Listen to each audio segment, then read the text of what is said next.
Hello বারা, কি অবস্থা সবার? আশা করি সবাই ভালো আছিস। তো আমি অনেক ভালো আছি। তো টাইটেল আর থাম্বনেল দেখে তো অলরেডি বুঝে গিয়েছি যে কি নিয়ে ভিডিওটা হতে চলেছে। আজকে বারা এনিমিদের উপর স্যান্তিনোকে একটা নিয়ে ঝাঁপিয়ে পড়বো। তো চল বেশি কথা না বলে ভিডিওটা শুরু করে ফেলি।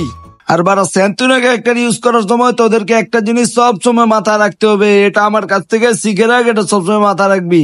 এটা হলো যে স্যান্তিনো একটা ইউজ করার জন্য তোদেরকে পিকের ছাদে নামতে হবে, নয়তো ওই সাইনবোর্ডে নামতে হবে। আর ওইদিকে এনিমি নামছে, তো আমরা এইদিকে নেমে যাবো। আর এই তো এখন দেখাবো তোদেরকে টিপস এন্ড ট্রিক্স। আগে দেখবি যে কোন দিকে ভালো গান আছে। তো এইদিকে এই তো মানে উৎপিকার আছে, যদিও জড়বকে পেয়ে গেছি, সমস্যা নেই। মানে এটা আমি চালিয়ে দেবো, সমস্যা নেই। আর তোরা কি বলে চালাবি সেটা তোরা জানিস। আমি এই তো মেডিকেট টেডিকেট এই জায়গা থেকে লুট করে উপরে চলে যাবো। এই জায়গায় এমপি আছে কিন্তু নিবো না, আমার কাছে শটগান আছে। উপরে এসে বলেছি বাবা, এখন হবে টিপস এন্ড ট্রিক্স। এই টিপস এন্ড ট্রিক্স দেখে অনেকের মাথা মতো গরম হয়ে যায়, সেটা আমি আগে বলে দিলাম। গুলি লাগাচ্ছে ভাই, কি টিপস এন্ড ট্রিক্স দেখাবো? আসলে আমি ইচ্ছা করে কিলটা চুরি করিনি, কারণ আমি নিজের যোগ্যতায় কিল করতে পারি বাড়া, এই জন্য আমি কিলটা চুরি করিনি। সমস্যা নেই, তোদের টিপস এন্ড ট্রিক্স মারতেও শুরু করেছি, এখনো টিপস এন্ড ট্রিক্স শেষ হয়নি।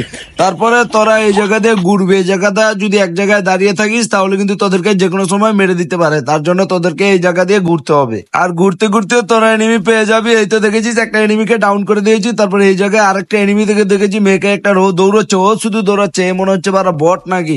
এটা বারা বিয়ার র্যাঙ্কের মধ্যে পিসি লবিতে এরকম বট পরে আমি এই প্রথমে দেখলাম। 16তে স্টার দিলে বারা এখন প্রচুর বট পরে।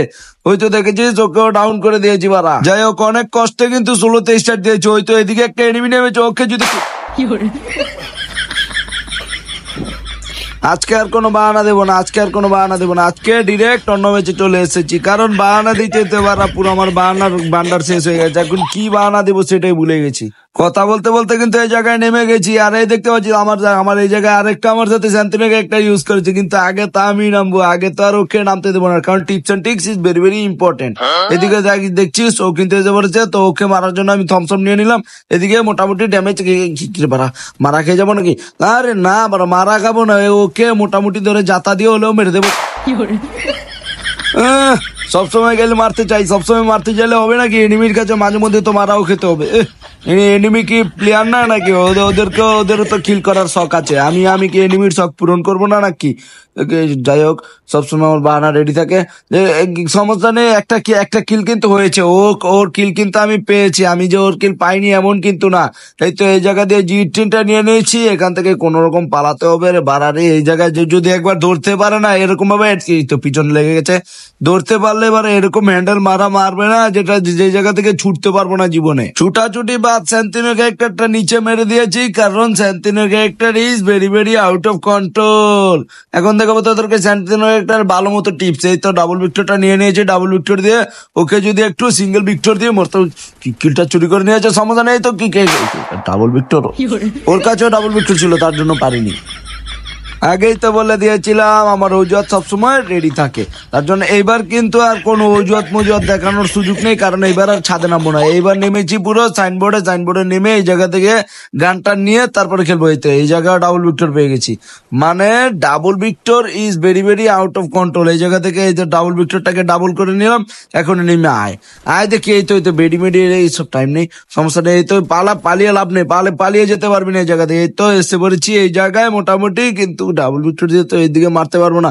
তার জন্য আমাদেরকে আবার ছাদে যেতে হবে, কারণ টিপস এন্ড ট্রিক্স হলো ডাবল ভিক্টর যদি হাতে থাকে তাহলে তোমাকে ছাদে যেতে হবে। আর ছাদে গিয়ে এরকম এনিমিদেরকে পদ মারতে হবে।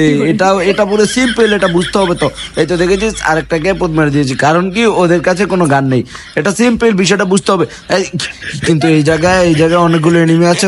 ওই পারেরটা যদি এই দিকে আসে না, ওকে এরকম ভাবে মার দিব না, ওই সারা জীবন বুঝবে। এই তো ওকে এইভাবে ডাবল ভিক্টর দিয়ে চাপা দিয়ে তারপর গুলার টুলার ফেলে মুভমেন্টে ওকে মারতে হবে। যদি নর্মাল ভাবে কিন্তু মারা যাবে না, আমার ডাবল ভিক্টর এমো শেষ। উজি আছে, উজি থাকলে হবে নাকি? উজি থাকলে হবে না, সমস্যা নেই। আমি আবার নেমে যাব প্রথম রাউন্ড, মারা খাওয়ার রাউন্ড। আগের বার এমো শেষ হয়ে গেছিল, তার জন্য পারিনি, শুধু একটা উজি ছিল। সমস্যা নেই, এই জায়গায় কোন রকম একটা গান নিতে হবে। এই জায়গায় ভালো গান নিয়ে তারপরে খেলবো, কারণ উজি দিয়ে হবে না, কারণ উজি দিয়ে হয় না যদি আমি পারি না। যাই হোক, এত কিছু তো বলে লাভ নেই। তো এই জায়গায় মোটামুটি সবকিছু গানমান লুট করা হয়ে যাচ্ছে প্রায়। এই জায়গা থেকে আমি লুট করে এই তো উপরে উঠে গেছি। এই জায়গায় কিন্তু আমার কাছে থমসম আছে, তার মানে প্রতিশোধ কিন্তু নিবই, প্রতিশোধ আমি ছাড়বো না। ওইদিকে এনিমিটা আমাকে কোথায় মেরেছিল জানি ভুলে গেলাম থেকে সবকিছু খালি ভুলে যাই কোথা থেকে এদিকে এদিকে তো ছিল এদিকে তো না না এদিকে এনিমি নেই তো ওকে একটু ড্যামেজ দিতে হবে এই জায়গা দিয়ে এখানে তো মোটামুটি ড্যামেজ দিলাম কিন্তু কিলটা তো করতে পারছি না কিন্তু সমস্যা নেই আমি কিল করে ছাড়বো এই তো কোয়ার্টার কিল মানে বিষয়টা বুঝতে হবে তো এই জায়গায় মুভমেন্টের বিষয়টা তো বুঝতে হবে মুভমেন্ট তো অন্যরকম হবে রে বাড়া মুভমেন্ট অন্যরকম হবে না এটা কারণ 4টা কিল করেছি 4টা কিল মানে হলো প্যান্ডেলের মাল আর বারা এদিকে আরেকটা লেওরা দৌড়ে যাচ্ছে একে একটু ড্যামেজ দিতে হবে এই তো একে একটা হেডশটের মাধ্যমে কিলটা করে নিলাম আর ওই দিক থেকে বারা আরেকটা থার্ড পার্টি করছে ওকেও সেটতে হবে ওকেও ছাড়া যাবে না কোনো মতে একটা ওকেও ছাড় দেবো না আর এদিকে আমার নিচে চলে যেতে হবে এই জায়গায় একটা গ্লুয়াল ফেলে এই জায়গায় স্যান্তিনোটা মেরে দেবো তারপরে চ্যালেঞ্জার মারে বাবা আল্লাহ হাফেজ সবাই ভালো থাকিস।